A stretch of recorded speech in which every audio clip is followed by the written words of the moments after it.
नमस्कार मित्रों, कृष्णास एकेडमी में एक बार आपका फिर से स्वागत है। आज से हम एक नई सीरीज शुरू कर रहे हैं, बायोलॉजी फॉर एवरीवन।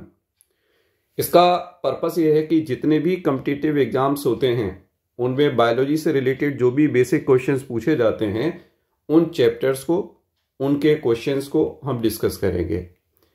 इसका हमारा जो पैटर्न रहेगा वो ये रहेगा कि पहले हम चैप्टर के टॉपिक को डिस्कस करेंगे और डिस्कस करने के बाद अगली क्लास में हम उनके कुछ इंपॉर्टेंट क्वेश्चंस आपके साथ शेयर करेंगे, जिनके आंसर आप साथ साथ करते चलेंगे। लास्ट में हम उसके आंसर भी डिटेल से करेंगे, जहां भी जरूरत होगी डिटेल करेंगे।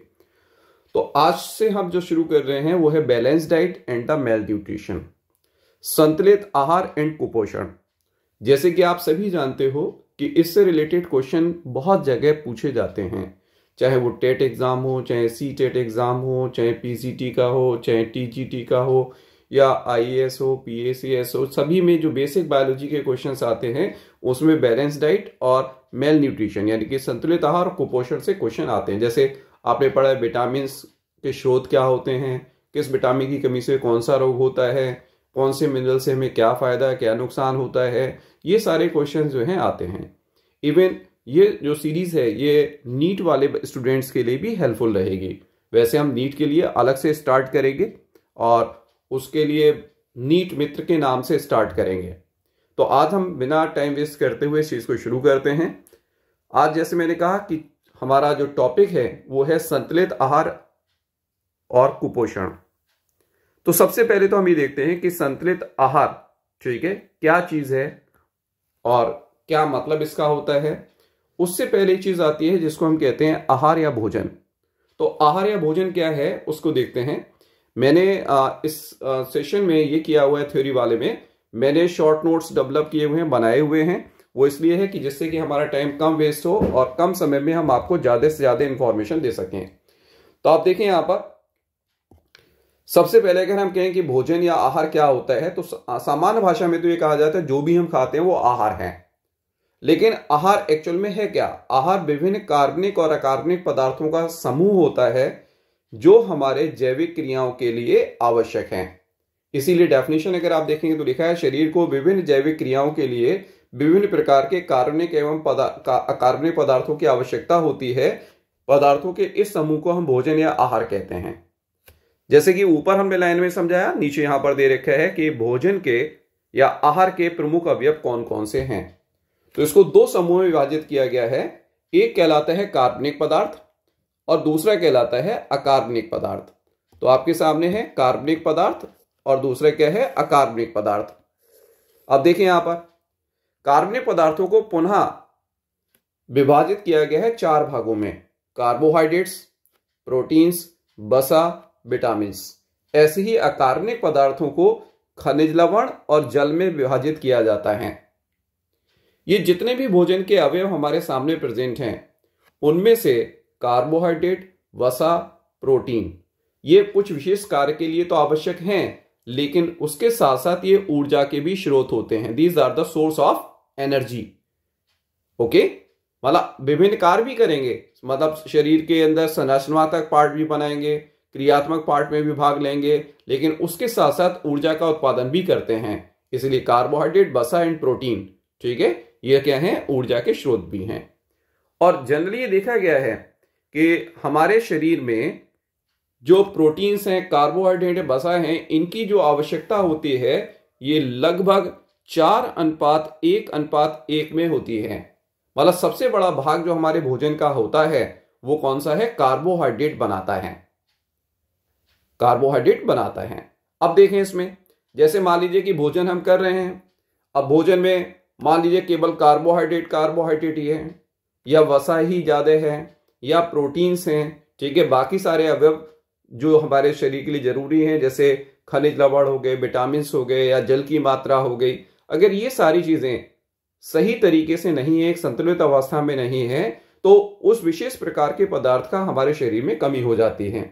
और जब कमी हो जाती है तो उससे डिसऑर्डर्स डेवलप होते हैं या विभिन्न प्रकार के रोग डेवलप होते हैं।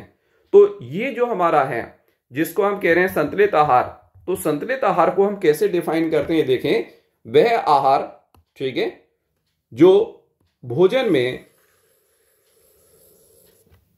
उसके सभी अवयवों को कैरी करता है और उसका एक निश्चित अनुपात जो हमारे शरीर के लिए चाहिए वो अनुपात उसके अंदर उपस्थित होता है। तो ऐसे आहार को हम क्या कहेंगे? संतुलित आहार कहेंगे। तो इसीलिए डेफिनेशन में लिखा हुआ है वह आहार जिसमें भोजन के सभी अवयव शरीर की दैनिक आवश्यकता के अनुसार एक निश्चित मात्रा या अनुपात में होते हैं, संतुलित आहार कहलाता है। जैसे कि आपने देखा कि हमारे डेली के जो खर्चे होते हैं तो सारे खर्चे समान नहीं होते, किसी में ज्यादा चाहिए, किसी में कम चाहिए। ऐसे ही हमारे शरीर में कार्बोहाइड्रेट, वसा, इन सब की मात्रा अलग अलग होती है। तो अगर हमारी जरूरत के हिसाब से रोज जितनी ऊर्जा चाहिए, जितनी आवश्यकता है, उसके हिसाब से सारे अवयव अगर प्रेजेंट हैं तो ऐसे आहार को हम क्या कहते हैं? संतुलित आहार कहते हैं, या इंग्लिश में इसको बैलेंस डाइट कहा जाता है। अब देखें यहां पर दैनिक ऊर्जा की आवश्यकता कितनी होती है, ये वेरी करती है, इसको अभी हम देखेंगे। लेकिन ये माना गया एक सामान्य वयस्क पुरुष को लगभग 2900, ठीक है, मतलब 2900 किलो कैलोरी ऊर्जा की प्रतिदिन आवश्यकता होती है। ऐसे ही एक सामान्य वयस्क महिला के लिए इसकी मात्रा कितनी होती है? 2200 किलो कैलोरी होती है, 2200 किलो कैलोरी। ऐसी थोड़ा एक्टिव अगर वयस्क पुरुष है तो ये मात्रा थोड़ी सी बढ़ जाती है और ये कितनी हो जाती है? 3000 किलो कैलोरी हो जाती है। ऐसी सक्रिय वयस्क महिला के लिए ये 2400 किलो कैलोरी हो जाती है। अब ये किसकी चीज पर निर्भर करता है, ये भी इंपॉर्टेंट है, क्योंकि दैनिक आवश्यकता एक जैसी तो हो नहीं सकती, हर एक के लिए सेम नहीं हो सकती, किसी के लिए कम या किसी के लिए ज्यादा हो सकती है। तो ये किस पर निर्भर करती है? तो आप ये देखें, यह मात्रा निर्भर करती है किस पर? सेक्स यानी कि लिंग पर, आयु पर एवं कार्य के प्रकार पर, ठीक है। जैसे आपने अभी ऊपर ही देखा कि अगर महिला और पुरुष की बात करें तो पुरुषों को थोड़ा ज्यादा एनर्जी चाहिए महिला के कंपैरिजन में, ऐसे ही बच्चों को ज्यादा एनर्जी चाहिए बूढ़ों के कंपैरिजन में। जैसे जैसे आदमी बूढ़ा होता जाता है उसकी एनर्जी रिक्वायरमेंट कम होती चली जाती है। ऐसे ही कार्य के प्रकार पर कह सकते हैं। कार्य के प्रकार का मतलब क्या कि हम बैठकर काम कर रहे हैं या हम शारीरिक श्रम कर रहे हैं, तो उन दोनों के अंतर आ जाएगा और उसकी ऊर्जा की आवश्यकता भी भिन्न भिन्न होगी। ऐसी ही एक सामान्य महिला है और एक प्रेग्नेंट महिला है, तो प्रेग्नेंट महिला की जो है एनर्जी की आवश्यकता बढ़ जाएगी। तो ये किस पर निर्भर कर रही है? ये निर्भर करती है लिंग पर, यह निर्भर करती है आयु पर एवं कार्य के प्रकार पर। नेक्स्ट आता है कि जो भी हमें भोजन के अवयव चाहिए या जो ऊर्जा की आवश्यकता हमें होती है उसके हिसाब से अगर हम देखें तो एक भारतीय पुरुष, मतलब भारत में रहने वाले की बात कर रहे हैं, अपनी आवश्यक ऊर्जा का लगभग 50% भाग कार्बोहाइड्रेट से, 35% भाग वसा से तथा 15% भाग लगभग प्रोटीन से प्राप्त करता है। ये एक रफ आइडिया है जो एक एवरेज के तौर पर लिया जाता है, ठीक है। तो इसमें अगर हम देखें, जैसे आप खुद ही जानते हो कि हम जो चीजें खाते हैं उसमें आपने देखा है हमारे डाइट के अंदर सबसे ज्यादा कार्बोहाइड्रेट है, रोटी और चावल की मात्रा ज्यादा होती है। ऐसे ही अगर आप देखें तो वसा जो है लगभग 35% है और प्रोटीन का मात्रा जो है वो कितना है? केवल प्रोटीन की अगर हम बात करें तो ये लगभग 15% है, लेकिन ये वेरी भी कर सकता है, लेकिन सामान्यतः इतनी रिक्वायरमेंट होती है। नेक्स्ट देखें, एक इंपॉर्टेंट डेटा है जो आपको याद करना है, बहुत ही इंपॉर्टेंट है, ये एग्जाम में बहुत पूछा जाता है कि अगर हम देखें वसा और कार्बोहाइड्रेट अगर हम समान मात्रा में ले रहे हैं तो वसा कार्बोहाइड्रेट की तुलना में लगभग 2.25 गुना अधिक ऊर्जा प्रदान करती है। इसीलिए सेंटेंस लिखा हुआ है 1 ग्राम वसा से 1 ग्राम कार्बोहाइड्रेट की तुलना में लगभग 2.25 गुना अधिक ऊर्जा प्राप्त होती है। जो हमारे भोजन के 3 अवयव हैं जो एनर्जी का स्रोत होते हैं उसको अगर देखें तो कार्बोहाइड्रेट से लगभग 4.1 किलो कैलोरी मिलती है, वसा से 9.45 किलो कैलोरी ऊर्जा मिलती है, प्रोटीन से 5.65 किलो कैलोरी ऊर्जा मिलती है। तो आप देख ही रहे हैं वसा और कार्बोहाइड्रेट का अंतर आपके सामने स्पष्ट है, लगभग 2 गुने से ज्यादा जो है वो एनर्जी मिलती है सेम अमाउंट ऑफ वसा से as compare to the carbohydrates. अब एक इंपॉर्टेंट चीज देखें, जो कार्बनिक पदार्थ थे, हमने कहा था कार्बोहाइड्रेट, वसा, प्रोटीन और विटामिन्स, और उधर हमने कहा था जितने भी कार्बनिक पदार्थ थे जैसे खनिज लवण और जल। तो विटामिन और खनिज लवण से ऊर्जा प्राप्त नहीं होती, यानी कि ऊर्जा का स्रोत नहीं है। क्योंकि क्वेश्चन ये बताया जाता है कि ऊपर से 3 हमने ले लिए और चौथा हमने विटामिन डाल दिया, तो इसमें से ऑड वन आउट निकलवाएगा। मतलब इसमें ये बताना है कि भिन्न कौन सा है। तो भिन्न का क्राइटेरिया क्या है कि विटामिन ऊर्जा नहीं देते हैं, बाकी सारे के सारे ऊर्जा देते हैं। अब ये देखा गया कि भाई जब हम खाना खाते हैं तो हम तौल के तो नहीं खाते, उसमें ये जो संतुलित आहार है उसके कुछ अवयव प्रेजेंट भी हो सकते हैं, कुछ नहीं भी हो सकते हैं। डेली के हिसाब से उनकी मात्रा बदल सकती है। तो कौन सा ऐसा आहार है जिसके अंदर हम कहें भोजन के सभी अवयव एक संतुलित मात्रा में प्रेजेंट होते हैं? तो उसके लिए उदाहरण दिया जाता है दूध या मिल्क। इसको पूर्ण आहार या कंप्लीट फूड माना जाता है। क्यों? क्योंकि इसमें भोजन के सभी अवयव प्रेजेंट होते हैं। ओके, इसीलिए लिखा है दूध को पूर्ण आहार माना जाता है, क्योंकि इसमें भोजन के सभी आवश्यक अवयव निश्चित अनुपात में पाए जाते हैं जो शरीर के लिए आवश्यक हैं। नेक्स्ट देखें, अब दूध है क्या, इसके बारे में कहें, इसको कैसे परिभाषित करें। तो दूध के लिए कहा जाता है यह क्या है, एक तरल पदार्थ है, एक लिक्विड है जिसे सभी स्तनधारी मादाएं अपने शिशु के पोषण के लिए स्तन ग्रंथियों द्वारा स्रावित करती हैं। आपने देखा है कि मेल के अंदर स्तन ग्रंथियां पाई तो जाती हैं, लेकिन ये पूरी तरीके से विकसित नहीं होती और इनसे दूध का सीक्रेशन भी नहीं होता। लेकिन सभी जो मादाएं हैं स्तनधारियों की, चाहे कुत्ते हो, बिल्ली हो, गाय हो, भैंस हो, ये सब जो है वो दूध का सीक्रेशन करते हैं, इसका श्रावण करते हैं। और वास्तव में तो ये आप सभी जानते हो, ये अपने शिशुओं के लिए दूध उत्पन्न करते हैं। जैसे मनुष्य में देखा गया है कि जो मादाएं हैं या जो माताएं होती हैं वो अपने बच्चों को स्तनपान कराती हैं, तो दूध उनके बच्चों के लिए है। लेकिन हम क्या करते हैं, हमने एक व्यवसाय बना लिया है कि विभिन्न प्रकार के दूसरे स्तनधारियों से दूध प्राप्त करके हम उसका उपयोग करते हैं, पीने के लिए करते हैं। विभिन्न प्रकार के मिल्क उत्पाद जिसको आप कह सकते हो, चाहे वो बटर हो गया या हमारा क्या कहते हैं पनीर हो गया या योगर्ट हो गया, ठीक है, ये सारे बनाने में, इवन मिठाइयाँ बनाने में भी जो है हम दूध का यूज करते हैं। तो दूध को ये माना गया है कि अगर हम एक एक ग्लास दूध लेना शुरू कर दें तो ये पूर्ण आहार है और लगभग हमारी रिक्वायरमेंट पूरी हो सकती है। नेक्स्ट आता है कि दूध इतना उपयोगी है तो इसका रासायनिक संगठन क्या है। तो रासायनिक संगठन में देखें, जल इसमें सबसे अधिक मात्रा में होता है। कितना है? 87.3%। ये नेचुरल है, एवरेज है लगभग, ठीक है, एक एवरेज माना जाता है, ये दूध के अंदर प्रेजेंट होता है। लेकिन जो जल की मात्रा होती है ये बहुत सारी चीजों पर डिपेंड करती हैं। नीचे हम देखेंगे, नीचे लिखा हुआ है। लेकिन अब ये भी कह सकते हैं कि जो नॉर्मल दूध आ रहा है उसके अंदर 87.3% जो है वो जल है। लेकिन बाकी जो हम बाहर से दूध लेकर आते हैं, दूधिया जो दूध देने आते हैं, उनकी कृपा पर भी इस जल की मात्रा हो सकती है। वो जल ज्यादा मिला लेंगे तो जल का मात्रा परसेंटेज बढ़ जाएगी। दूसरा, लैक्टोज नामक एक शुगर इसके अंदर पाई जाती है जिसको मिल्क शुगर कहते हैं, दूध शर्करा कहते हैं। इसकी प्रतिशत कितना है? 5%। वसा इसके अंदर होती है 3.8%। ऐसे ही केसीन, ये एक दुग्ध प्रोटीन होती है, ये 2.5%। ऐसी कुछ प्रोटीन है एल्ब्यूमिन एवं ग्लोबुलिन, ये 0.7%। लवण यानी कि विभिन्न प्रकार के खनिज साल्ट, ये कितने होते हैं? 0.7%। वसा की मात्रा भी परिवर्तनशील होती है। आपने देखा है कि भैंस के दूध में ज्यादा वसा पाई जाती है जबकि गाय के दूध में वसा कम होती है। अब रासायनिक संगठन किस किस पर निर्भर करता है, इस चीज को देखें। दूध का रासायनिक संगठन जो है स्तनधारियों की नस्ल, यानी कि मनुष्य का दूध, गाय का दूध, भैंस का दूध, बकरी का दूध, ये सब अलग अलग क्वालिटी के होंगे। ऐसे ही स्वास्थ्य कैसा है, उम्र के हिसाब से उसकी क्वालिटी चेंज होती है एवं मौसम पर भी निर्भर करता है। मौसम पर निर्भर करेगा, यानी कि जो हमारी क्लाइमेटिक कंडीशन है उस पर भी ये निर्भर करता है। अब कुछ अन्य डाटा भी आपको याद करने हैं, और वो क्या है?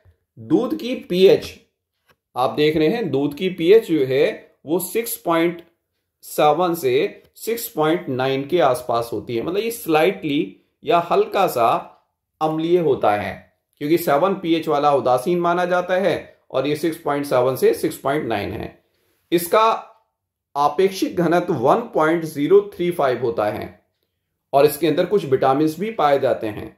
जैसे इसके अंदर पाए जाने वाले विटामिन कौन कौन से हैं? विटामिन ए, B1, B2, ठीक है। और कुछ मात्रा में विटामिन डी भी इसके अंदर पाया जाता है। विटामिन डी इसके अंदर उपस्थित है।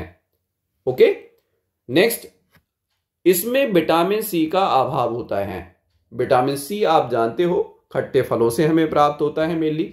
जैसे आपने देखा है कि आंवला है, नींबू है, संतरा है, मौसमी है, इन सब से हमें मिलता है। और ये भी आप जानते हो कि अगर दूध में नींबू पड़ जाए तो दूध खराब हो जाता है।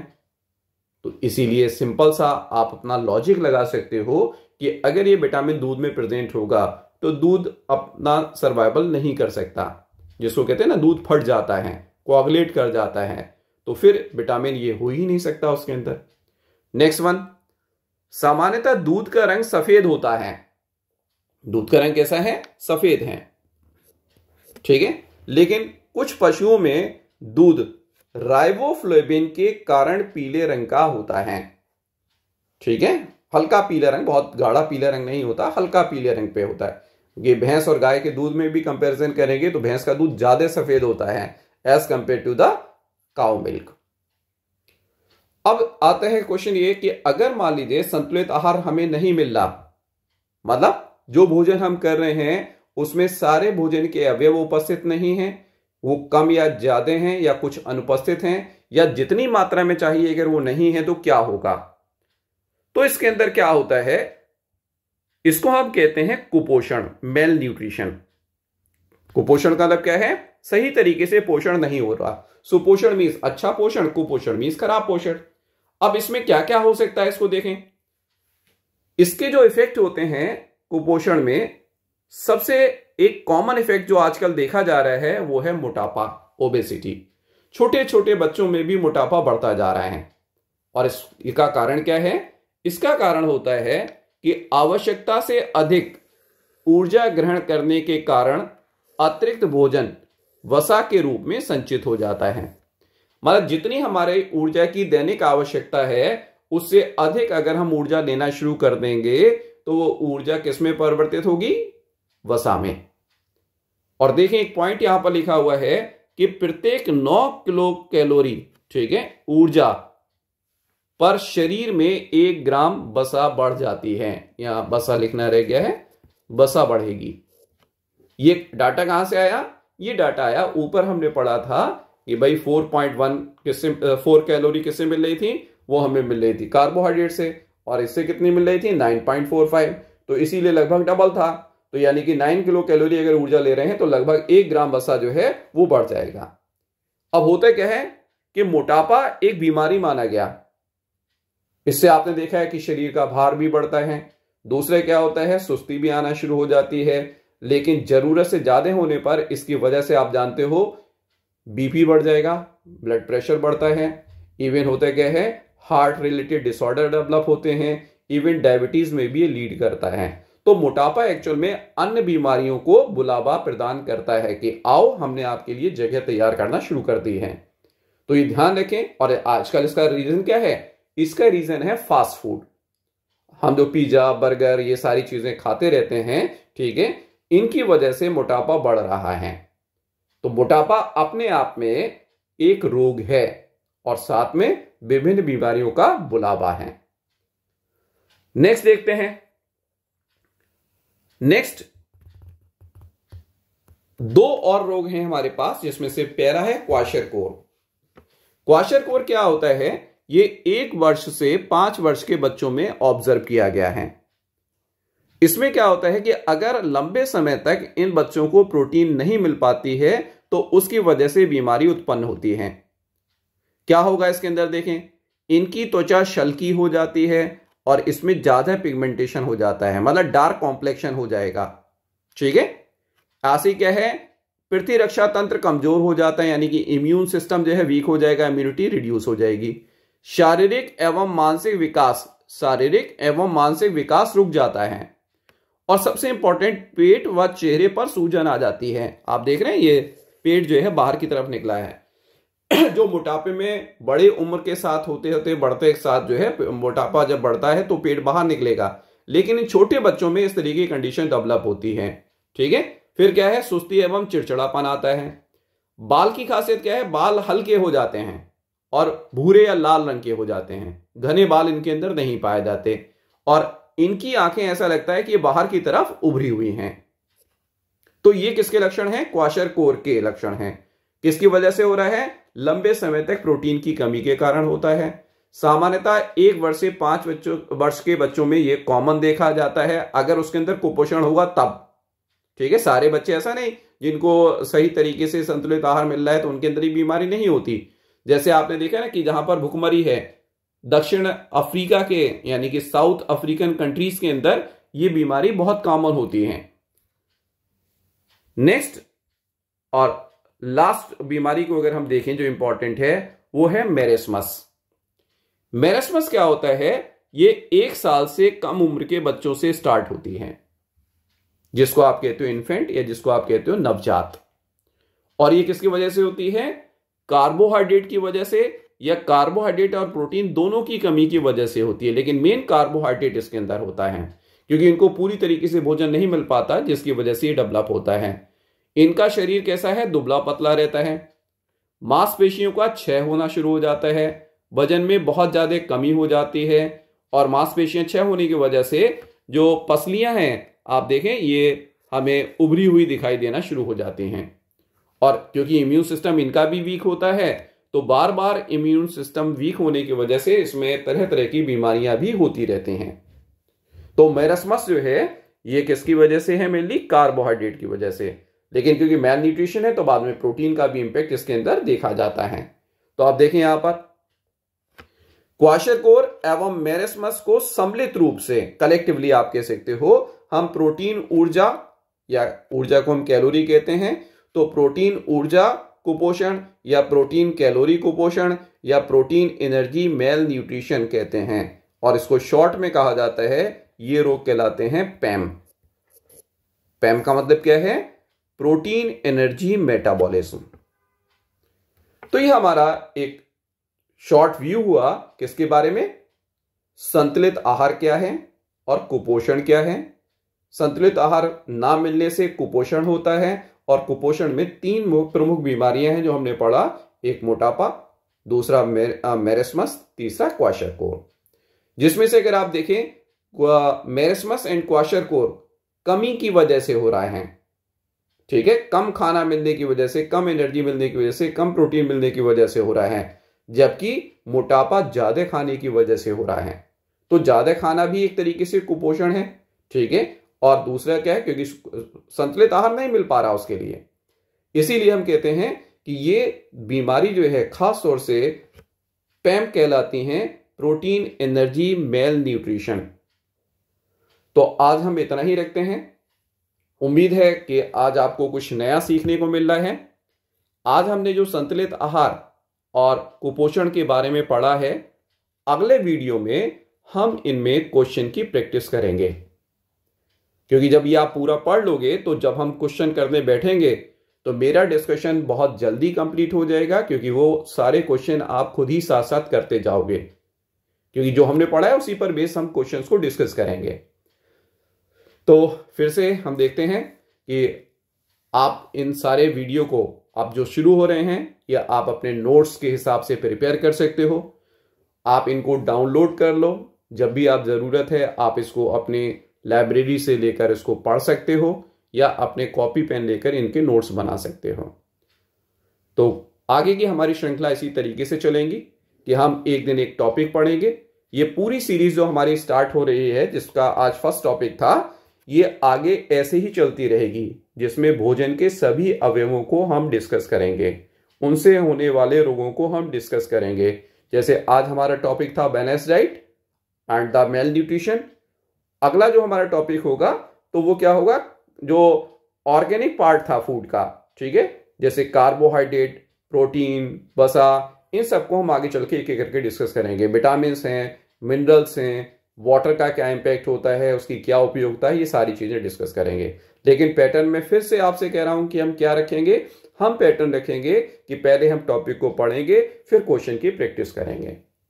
तो आज इतना ही रखते हैं और आपसे फिर से यही है कि आप हमें कमेंट में ये लिखकर बताएं कि वीडियो आपको कैसा लग रहा है और आपको किस किस चीज़ों पर और वीडियो की रिक्वायरमेंट होगी। वैसे तो मैंने आपसे कहा कि हम सीरीज से चलेंगे, लेकिन अगर बीच में कहीं किसी की कोई डिमांड आती है, कोई छोटा टॉपिक होता है, तो उसको एक्स्ट्रा वीडियोस की फॉर्म में हम डालकर उसको पूरा करेंगे। तो आपसे फिर यही रिक्वेस्ट है कि चैनल को लाइक करें, शेयर करें एंड सब्सक्राइब करें। और अगर इन वीडियो को डाउनलोड कर लेंगे तो आपके पास नोट्स की एक लाइब्रेरी बनती चली जाएगी। थैंक यू, धन्यवाद।